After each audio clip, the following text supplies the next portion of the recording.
Olá, meus amigos, olá, minhas amigas, tudo bem?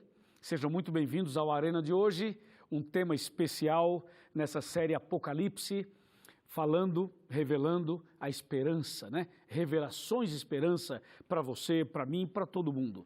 Hoje o tema é especial. Daqui a pouquinho eu vou dizer o tema de hoje. Mas antes, eu quero mandar um abraço muito especial para os meus amigos da Rádio Novo Tempo.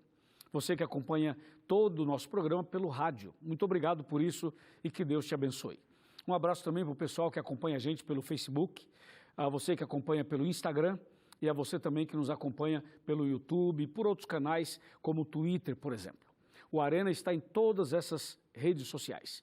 No caso do Facebook, é facebook.com/Arena do Futuro. E se você já segue o Arena, ok.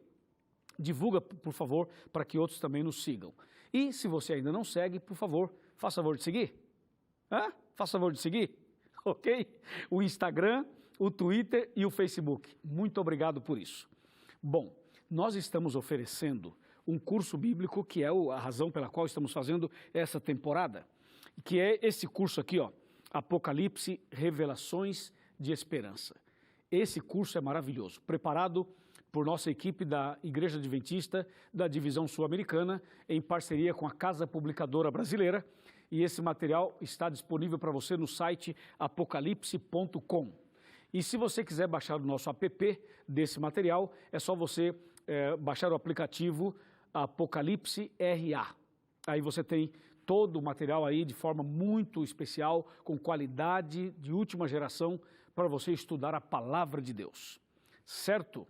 E eu quero mandar um grande abraço para todos os meus amigos que acompanham a gente nos Estados Unidos. Você que acompanha a gente em Boston, você que acompanha na Flórida, você que acompanha na Califórnia, você de Dallas, você de Washington, você que acompanha a gente em outros lugares dos Estados Unidos. Também para você da Europa, você de Londres, você da Alemanha, da França, você de Luxemburgo, você da Bélgica, você que acompanha a gente em Portugal também. E a você da África, os países da África como Moçambique, São Tomé e Príncipe, Angola, África do Sul. Um grande abraço para você, que Deus te abençoe. E um forte abraço para o Japão, meus amigos do Japão que acompanham o nosso programa. Eu estive no Japão fazendo uma programação especial, muito bom, muito obrigado a todos, que Deus abençoe grandemente a todos vocês. Muito bem, agora nós vamos anunciar o tema de hoje. O tema de hoje é o santuário. Prepare o seu coração.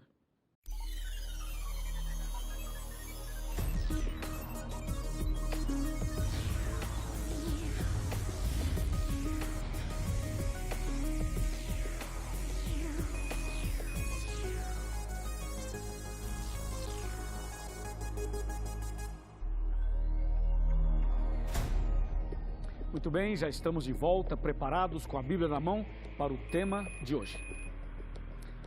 Eu gostaria de convidar você a pegar não somente a Bíblia, mas também as suas anotações. Não sei se você anota no computador, se você anota no seu celular ou no caderno, não sei como você gosta de anotar, mas vale a pena você anotar os textos, as ideias, as frases, e assim você vai crescendo no conhecimento e depois você pode também usar as suas anotações para falar para o seu amigo, para a sua família ou para alguém que você desejar. O tema de hoje, o santuário, é talvez o tema mais importante com relação a uma base bíblica para o plano da salvação. Muitas pessoas acham que entendem o plano da salvação e muitas vezes se equivocam por falta de conhecimento da doutrina bíblica do santuário. Você sabe que a salvação aparece na Bíblia em 3 tempos, né? No passado, no presente e no futuro. Ou seja, nós fomos salvos, né? Estamos sendo salvos e seremos salvos. Isso é muito claro na Bíblia Sagrada. Hoje, com o tema do santuário, você vai ter uma visão mais ampla e mais real sobre o plano da salvação. Por isso, fique ligado, atento, com a Bíblia na mão, para você não perder nenhum detalhe do que vamos falar a partir de agora. Bem, para entender o tema do santuário, nós vamos começar já no Apocalipse. E aqui em Apocalipse, capítulo 11, versículo 19, nós temos o seguinte texto que é super revelador, que diz assim: Abriu-se então o santuário de Deus que se acha no céu, e foi vista a arca da aliança no seu santuário, e sobrevieram relâmpagos, vozes, trovões, terremoto e grande saraivada. Que texto muito curioso, você não acha? O texto é uma visão que Deus deu a João e ele fala que ele viu o santuário de Deus no céu. E ele viu o santuário aberto e viu a Arca da Aliança ali. Bem, claro que existe um santuário celestial, por isso ele viu nessa visão. E foi justamente esse santuário celestial que foi mostrado a Moisés, para que Moisés pudesse fazer um santuário aqui na terra. O santuário terrestre era uma cópia do santuário celestial, era uma réplica do santuário celestial. Vamos então ver isso aqui no livro de Êxodo. Êxodo capítulo 25, versículos 8 e 9. Está bem aqui, Êxodo capítulo 25, versos 8 e 9, que diz assim: E me farão um santuário para que eu possa habitar no meio deles, segundo tudo que eu te mostrar para modelo de tabernáculo e para modelo de todos os seus móveis, assim mesmo o fareis. Então, quando você junta Êxodo 25, 8 e 9, com Apocalipse 11, 19, então a mensagem fica completa. Ou seja, Deus mostrou a João o santuário celestial e disse a João, e João escreve em Apocalipse e diz assim: eu vi o santuário aberto e a Arca da Aliança. Aí Deus pega esse mesmo santuário e mostra a Moisés. Quando Moisés vê esse santuário, Deus fala assim: agora faça um na terra igualzinho o santuário que eu estou te mostrando. E aí Moisés começa o processo de construção do santuário. E por que Deus pediu a Moisés, lá no Velho Testamento, que construísse um santuário? Porque o santuário era uma forma divina de ensinar ao povo de Israel a mensagem da cruz, a mensagem da salvação. O santuário do Velho Testamento nós podemos chamar de a cruz antes da cruz, entendeu? Ou seja, tudo que aconteceria no Calvário, Deus mostrou a Israel através do santuário. O santuário tinha 2 compartimentos além do pátio. Então era assim, havia o pátio, havia o lugar santo e o lugar santíssimo. No pátio fazia-se os sacrifícios de animais, no lugar santo fazia o ritual e no santíssimo havia a expiação. E justamente dentro desse processo todo, Deus estava ensinando a Israel o que realmente significava o plano da salvação e por que Jesus, o Messias, viria à terra tempos depois. Nós vamos agora esmiuçar e analisar cada detalhe do santuário para que você tenha uma visão e um entendimento mais claro dessa grande verdade esta que realmente é emocionante para cada um de nós. Bem, então vamos lá. Deus, quando pede para Moisés fazer o santuário, Deus está pensando em algo didático. Deus está pensando em uma escola. Deus está pensando em uma classe bíblica. Deus está pensando em um ensinamento. O que ocorre é o seguinte: no Velho Testamento, Jesus não havia morrido na cruz ainda. Então, como eles seriam salvos?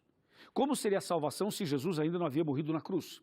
Então, acontece o seguinte: a cruz, ela faz a separação do Velho e do Novo Testamento. Então, antes da cruz, no Velho Testamento, as pessoas eram salvas pela graça, mediante a fé no Cristo que viria. E hoje, nós somos salvos pela graça, mediante a fé no Cristo que já veio. Entendeu? Mas a salvação sempre foi pela graça, através da fé, por meio da fé. Lembre-se, antes de Cristo, a fé era no Cristo que viria. Depois de Cristo, a fé é no Cristo que já veio. Mas sempre foi a salvação pela graça, por meio da fé. Isso nunca mudou. Ok? Então era assim, quando o pecador cometia um pecado, ele tinha que pegar um animalzinho, e esse animalzinho tinha que ser sem defeito, sem mancha, e haviam vários animais, mas o animal mais conhecido e mais usado era o cordeiro. Então pegava-se o cordeiro e o pecador arrependido, então colocava a mão sobre a cabeça do cordeiro, fazia uma oração, confessava seus pecados a Deus e pedia perdão para Deus. O pecador arrependido agora pede perdão para Deus, confessa seus erros, aí em seguida ele pega um facão, a Bíblia chama de cutelo, e o próprio pecador matava o bichinho, o animalzinho, o cordeiro, e esse cordeiro morria no lugar dele, porque o salário do pecado é a morte. O homem pecou e merecia a morte, só que ao invés do homem morrer, ele transferia a culpa para o cordeiro e o cordeiro morria. Veja, o que eu estou dizendo é algo, humanamente falando, absurdo. O que eu estou dizendo é algo, humanamente falando, inacreditável. Como é que um animal inocente morre no lugar de um ser humano que é pecador e que é culpado? Pois era exatamente isso. Deus queria que as pessoas entendessem o plano da salvação. Por isso o pecador, ele era o pecador, ele tinha que se arrepender, confessar os pecados a Deus, pedir perdão para Deus, e ele transferia a culpa dele para o bichinho, matava o animalzinho, matava o cordeirinho, e ele ia embora para casa, o homem ia embora para casa feliz, perdoado, e o animalzinho era morto ali. Esse sacrifício era feito no pátio. Aí, então, era feito todo o processo de limpeza, de lavagem das mãos, do animal, etc. e tal. Aí veio o primeiro compartimento. O primeiro compartimento, chamado lugar santo, entrava o sacerdote 2 vezes por dia. Ali havia o ritual da manhã e o ritual da tarde. E aí, quando o sacerdote entrava no lugar santo, ele entrava levando uma vasilha com o sangue do animal que era sacrificado lá no pátio. E esse sangue, ao entrar no lugar santo, ele fazia, então, um ritual no lugar santo. No lugar santo tinha 3 objetos. Tinha um castiçal com 7 lâmpadas, e essas lâmpadas ficavam acesas de dia e de noite, o tempo todo. Do outro lado, no lugar santo ainda, tinha uma mesa com 12 pães, eram pães magros, sem fermento, feitos da flor da farinha e conhecido como pães da proposição, ou pães asmos. E ainda dentro do lugar santo havia um outro altar, que era o altar de incenso. Quando o sacerdote entrava ali, no lugar santo, levando numa vasilha o sangue do animal sacrificado, ele molhava com seu polegar direito o sangue do animal e ele fazia impressões digitais nas 4 pontas do altar, e ele pegava o restante do sangue e aspergia na cortina, no véu do lugar santo, e o restante do sangue ele derramava na base, assim, no chão ali do lugar santo. Isso era um ritual. Ele estava transferindo para o santuário, então, o sangue daquele animalzinho que levou a culpa do homem que morreu no lugar do homem. Isso era feito todo dia, 2 vezes por dia, durante o ano inteiro. E quem fazia esse cerimonial, esse ritual, era o sacerdote. Uma vez ao ano, o sumo sacerdote entrava no Santíssimo. E o Santíssimo era um lugar bastante importante. Lá dentro havia uma arca chamada Arca da Aliança, ou Arca do Concerto. E dentro dessa arca, de acordo com o livro de Hebreus, no capítulo 9, havia a vara de Arão que floresceu, havia o maná e havia também as tábuas da lei. Essa arca era um caixote de madeira revestido de ouro, totalmente revestido de ouro. E havia uma tampa sobre essa arca, e essa tampa era chamada de propiciatório. Sobre essa tampa haviam 2 anjos querubins feitos de ouro, eram esculturas feitas de ouro, e os anjos eram assim curvados um para o outro. E no lugar santíssimo havia somente essa arca com esses 3 objetos dentro. O sumo sacerdote entrava no Santíssimo e levava outra vasilha com sangue de um animal que era sacrificado anteriormente. Quando o sumo sacerdote entrava ali, ele entrava para fazer um ritual e para oferecer a Deus aquele sangue em favor de todos os sacrifícios do ano inteiro. E Deus descia do céu no lugar santíssimo em forma de fogo, fumaça e vento. Quando Deus descia ali, era uma manifestação sobrenatural. Aquela presença de Deus também era conhecida como Shekinah. Deus descia ali e o sumo sacerdote fazia esse ritual. E Deus então perdoava os pecados do povo, e o povo estava acampado em volta do santuário esperando esse momento do perdão e da expiação. Expiação é uma palavra que significa perdão, que significa reconciliação, que significa graça e que significa misericórdia. Quando Deus se manifestava e perdoava as pessoas, o sumo sacerdote saía dali e lá fora dizia para as pessoas: atenção, meus irmãos, eu tenho novas de grande alegria. Deus se manifestou e Deus perdoou todos nós. E aí começava uma festa de louvor, de agradecimento, de alegria, de comemoração. Esse era o dia da expiação, ou o dia do Yom Kippur, que era o dia sagrado para eles. Assim era o ritual do santuário. Quando você vai para a Bíblia, você encontra isso de maneira muito clara.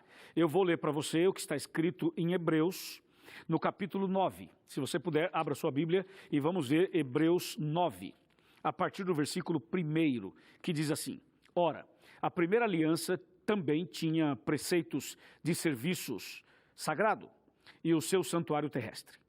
Com efeito, foi preparado o tabernáculo, cuja parte anterior, onde estavam o candeeiro, a mesa e a exposição dos pães, que se chama Santo Lugar, ou Lugar Santo. Por trás do segundo véu se encontrava o tabernáculo, que se chama Santo dos Santos. ao qual pertencia um altar de ouro para o incenso e a arca da aliança totalmente coberta de ouro, na qual estava uma urna de ouro contendo o maná, o bordão de Arão que floresceu e as tábuas da lei. E sobre ela os querubins da glória, que com a sua sombra cobriam o propiciatório. Dessas coisas, todavia, não falaremos agora pormenorizadamente. Até o versículo 5. Você viu? Então, tudo que eu havia dito a você, agora acabei de ler para ficar bem claro, para que não haja nenhuma dúvida. Então, agora que você entendeu toda a mobília do santuário e como funcionava o ritual do santuário, agora nós vamos explicar para você o significado de cada objeto que havia no santuário.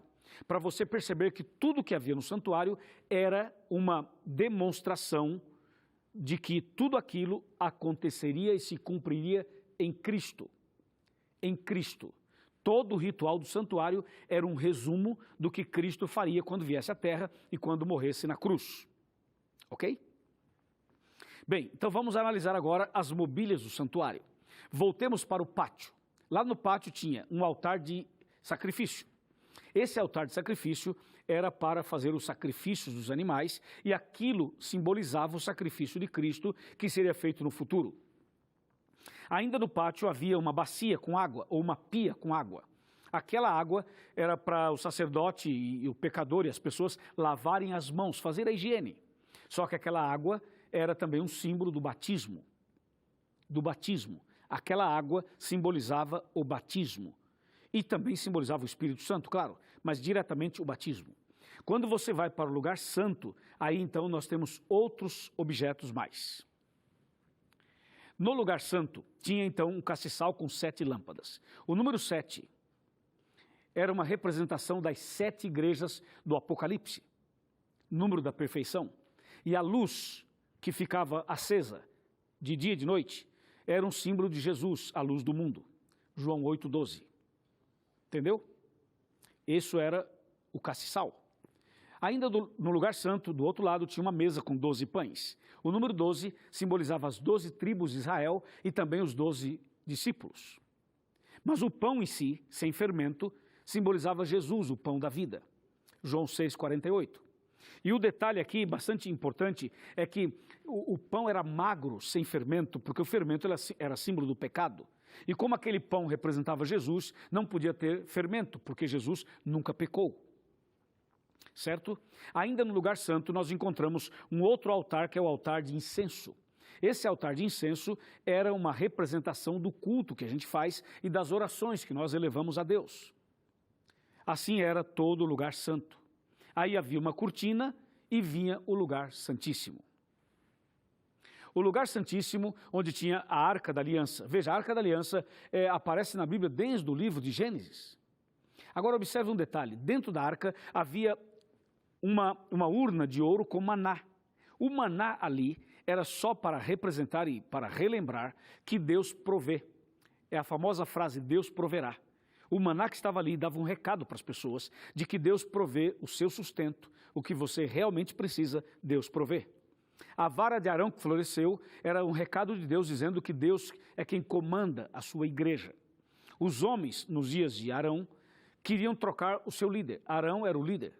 E eles não aguentavam mais o mesmo líder, queriam outro. E Deus falou assim, então vamos fazer o seguinte, os possíveis candidatos peguem o seu bordão, a sua vara, escreva o seu nome na ponta, coloque a vara no chão e podem ir dormir. No dia seguinte, a vara que florescer, o dono dela foi quem eu escolhi para ser o meu líder. E todos fizeram isso e foram dormir. No dia seguinte, a vara de Arão, o bordão de Arão, havia florescido. Deus estava dando um recado para eles, dizendo, vocês querem trocar o líder, mas eu não quero. O meu líder continua sendo Arão. Isso quer dizer que quem dirige a igreja é Deus. Quer dizer que Deus é quem dirige os destinos do seu povo e os destinos da humanidade. Deus que coloca reis e tira reis. Deus está no comando sempre. E ainda dentro da arca havia as tábuas da lei. As tábuas da lei são as tábuas dos 10 mandamentos, mandamentos escritos pelo dedo de Deus. E a lei que estava ali tinha uma mensagem. Era a mensagem do amor e da justiça. Deus é 100% amor e 100% justiça. E aquela lei que estava ali era um símbolo do juízo final. De que no juízo final todos seremos julgados baseados na lei, nos 10 mandamentos. Entendeu? Muito bem, o sacerdote era um símbolo de Jesus. E o sumo sacerdote era também um símbolo de Jesus. O cordeiro também simbolizava Jesus. O sangue era o sangue de Jesus. Tudo que havia no santuário apontava para Jesus. Tudo aquilo. E quando Jesus nasceu de Maria, quando Jesus morreu na cruz, o que será que aconteceu? Veja só o que aconteceu. Eu vou contar para você e vou mostrar na Bíblia. Eu convido você a abrir a Bíblia em Mateus capítulo 27. Olha que texto tremendaço esse daqui. Mateus capítulo 27, está bem aqui, e os versos 50 e 51. O texto diz: E Jesus, clamando outra vez com grande voz, entregou o Espírito. E eis que o véu do santuário se rasgou em 2 partes, de alto a baixo, tremeu a terra, fenderam-se as rochas. Ouviu isso? Quando Jesus morreu na cruz, o véu do santuário se rasgou de cima para baixo. Que véu era esse? Era a cortina que separava o santo do santíssimo. Era alto, a cortina era grossa e nenhum homem poderia rasgar essa cortina. E se tentasse rasgar, seria de baixo para cima e não de cima para baixo. A Bíblia diz que quando Jesus morreu na cruz, o véu se rasgou de cima para baixo, sozinho. Foi uma ação divina, para mostrar que o ritual do santuário havia chegado ao final, para mostrar que o ritual do santuário havia acabado, como de fato acabou. Hoje, por exemplo, não precisamos mais matar cordeiros. Hoje, por exemplo, não precisamos mais fazer sacrifícios nenhum de animais. Por quê? Porque Jesus, o Cordeiro de Deus que tira o pecado do mundo, já morreu na cruz, já foi sepultado, já ressuscitou, já está no céu, intercede por nós, sabe aonde? No santuário celestial. O santuário celestial, aquele que eu li em Apocalipse 11, 19, ele ainda existe e está lá no céu. E Jesus é o nosso intercessor, é o nosso advogado, é o nosso sumo sacerdote, que está no Santíssimo, lá no céu, fazendo esse ministério intercessório por mim e por você. Amém? A palavra de Deus vai nos ajudando a entender tudo isso. Quando Jesus morreu na cruz e depois ressuscitou, Jesus subiu aos céus. E de acordo com a profecia de Daniel 8,14, Jesus passaria para o Santíssimo. E hoje, Jesus já está no lugar santíssimo, fazendo esse trabalho lindíssimo de intercessão por toda a humanidade. Eu queria falar um pouquinho mais sobre esse assunto, e para falar sobre esse assunto um pouquinho mais, eu quero chamar você. É a hora do chega mais perto. Vem para cá, vamos sentar aqui no meu sofá, onde nós conversaremos sobre esse ponto importantíssimo da intercessão de Jesus por mim e por você no santuário celestial. Pode vir, pode chegar mais perto, isso, pode vir, chega mais perto. Não fique tão longe. Por que você está tão longe? Não, eu sou o seu pastor, sou seu amigo, então chega mais perto, isso, senhora, as crianças, venham, senta aqui no chão as crianças, pode vir, senta aqui no chão pertinho da televisão, pertinho do telão, pode vir as crianças, sentam por aqui, entendeu? Vamos conversar sobre Deus, sobre Jesus, sobre a intercessão dele. Muito bom, obrigado. Veja só o que diz aqui 1 Timóteo, capítulo 2, versículo 5. O texto maravilhoso, veja só, 1 Timóteo 2,5. Porquanto há um só Deus e um só mediador entre Deus e os homens, Cristo Jesus, homem. Então a palavra de Deus me ajuda a entender que há somente um Deus e um só mediador entre Deus e os homens, que é Cristo Jesus. Então, se Jesus é o nosso único mediador, eu pergunto, como é que funciona esse processo? É muito simples. Hoje, quando nós nos arrependemos do pecado que cometemos, nós não precisamos matar um cordeiro. Se você se arrepende do seu pecado, você deve ir a Deus em oração. Você deve se ajoelhar, se for possível, é claro, você se ajoelha e você conversa com Deus. E diga para Deus qual foi o seu pecado. Mas diga o pecado pelo nome. Não faça uma oração assim genérica, dizendo, Senhor, perdoa todos os meus pecados. Não faça isso. Ajoelhe-se e diga assim, Senhor, eu cometi tal pecado. E diga qual foi o pecado. E chame-o pelo nome. Confesse a Deus os seus pecados e peça perdão para Deus. Se você confessar cada pecado, chamando-o pelo nome, Se você abrir o coração a Deus de maneira sincera, se você confessar os seus erros, as suas falhas de maneira muito sincera, tenha certeza absoluta, Deus vai perdoar você. Mas você deve confessar os seus pecados a Deus e deve fazer isso em nome de Jesus, porque Jesus é o seu Salvador. Jesus é o Cordeiro de Deus, que tira o pecado do mundo. E Jesus é o seu Salvador, é o seu intercessor. Então você confessa os seus pecados a Deus e você faz isso em nome de Jesus. E Jesus, então, diante do Pai, levanta a sua mão e diz: Pai, meu sangue. Pai, meu sangue. Eu derramei meu sangue pelo Luiz, pelo Antônio, pela Maria, pelo José, pelo Francisco, pelo Pedro. Eu derramei meu sangue por ele, por ela. E aí Jesus, então, intercede por você. E Jesus fala assim: Pai, perdoa fulano de tal, porque eu morri por ele, eu derramei meu sangue por ele. Então Deus aceita o sacrifício de Cristo como razão pela qual ele pode perdoar você. E você será perdoado por causa de Jesus. Porque Jesus tomou o seu lugar, porque Jesus morreu em seu lugar, porque Jesus é o seu Salvador. Essa é a mensagem do santuário. É o inocente Jesus pagando pelo culpado, que somos nós. Era como acontecia com os animais no Velho Testamento. O homem pecador, culpado, errava e o animal inocente pagava o preço, morria no lugar dele. Foi isso que aconteceu na cruz. Você não acha que devemos hoje entregar nossa vida a Jesus? Você não acha que hoje devemos abrir o coração para Ele e tomar uma decisão definitivamente? Sim, com certeza. Então vamos fazer uma oração. Eu começo a orar aqui. E depois você continua essa oração na sua casa, ou na igreja, ou em algum lugar que você preferir. Curva a sua cabeça, feche os seus olhos, vamos falar com Deus.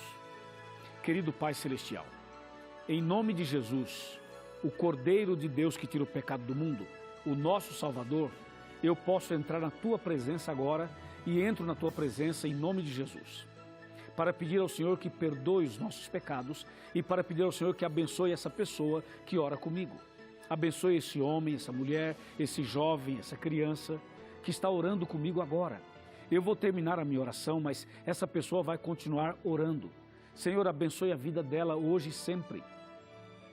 É o nosso pedido e nossa gratidão, em nome de Jesus. Amém.